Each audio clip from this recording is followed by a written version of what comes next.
Assalamualaikum warahmatullahi wabarakatuh. Perkenalkan, kami dari kelompok 1 ingin menyampaikan materi tentang Piagam Madinah dan konstitualisme modern.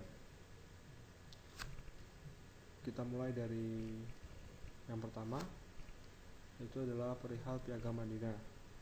Piagam Madinah adalah salah satu kejadian yang pernah terjadi dalam sejarah awal Islam di bawah kontrol Nabi Muhammad SAW.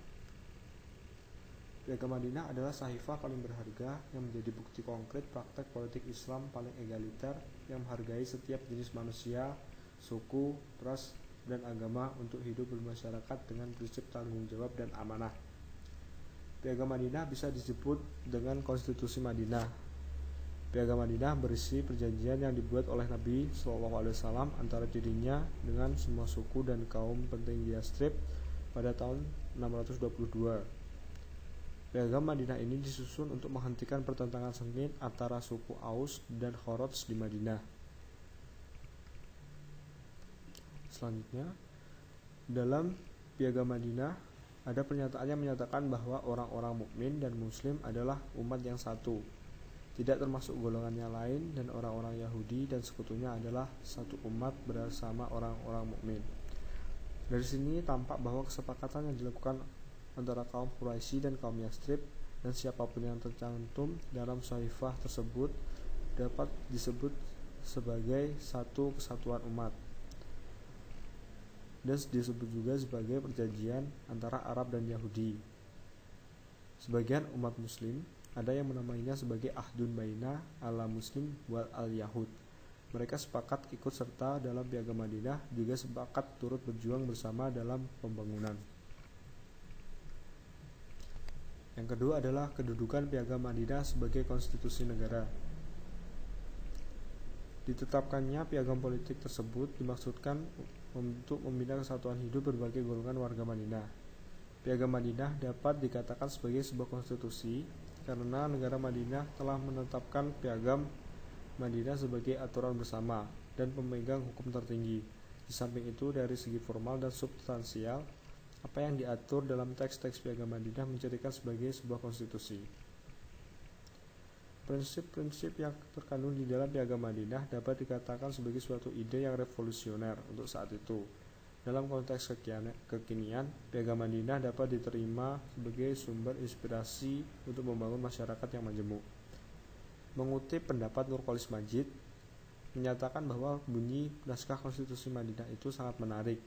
Ia memuat pokok-pokok pikiran yang dari sudut tinjauan modern mengagumkan. Dalam konstitusi itulah untuk pertama kalinya dirumuskan ide-ide yang kini menjadi pandangan hidup modern, seperti kebebasan beragama, hak setiap kelompok untuk mengatur hidup sesuai dengan keyakinannya, dan kemerdekaan hubungan ekonomi, dan lain-lain. Dalam hal tersebut juga ditegaskan adanya suatu kewajiban umum, yaitu partisipasi dalam usaha pertahanan bersama menghadapi musuh dari luar. Selanjutnya adalah konstitualisme modern. Pada umumnya, negara selalu memiliki naskah yang disebut sebagai konstitusi atau undang-undang dasar. Semua konstitusi selalu menjadikan kekuasaan sebagai pusat perhatian, karena kekuasaan itu sendiri pada intinya perlu diatur dan dibatasi sebagaimana mestinya. Konstitualisme di zaman sekarang dianggap sebagai suatu konsep yang niscaya bagi setiap negara modern, seperti yang dikemukakan oleh J.G. Friedrich sebagaimana dikutip,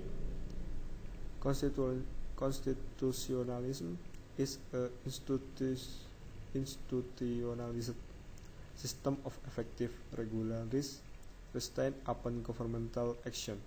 Basis pokoknya adalah kesepakatan umum untuk persetujuan atau konsensus di antara mayoritas rakyat atau masyarakat mengenai bangunan yang diidealkan berkenaan dengan negara.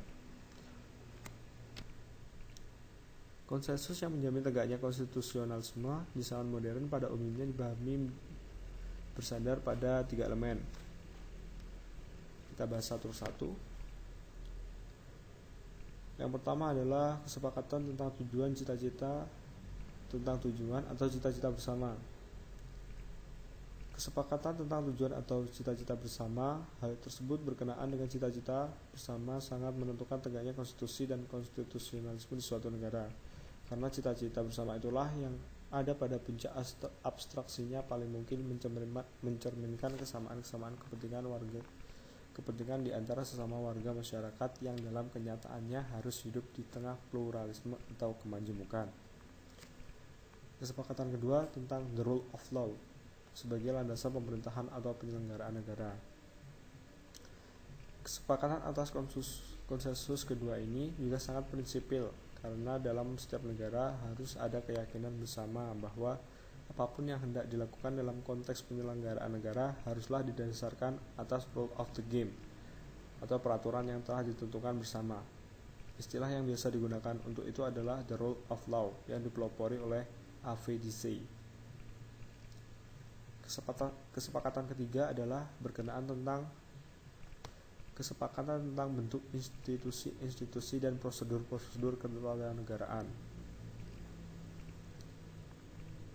Hal ini berkenaan dengan bangunan organ negara dan prosedur-prosedur yang mengatur kekuasaannya, hubungan-hubungan antar organ negara itu satu sama lain, serta hubungan antar organ negara itu dengan warga negaranya. Keseluruhan kesepakatan di atas pada intinya menyangkut prinsip pengaturan dan pembatasan kekuasaan. Mungkin itu yang dapat kami sampaikan, kurang lebihnya mohon maaf. Assalamualaikum warahmatullahi wabarakatuh.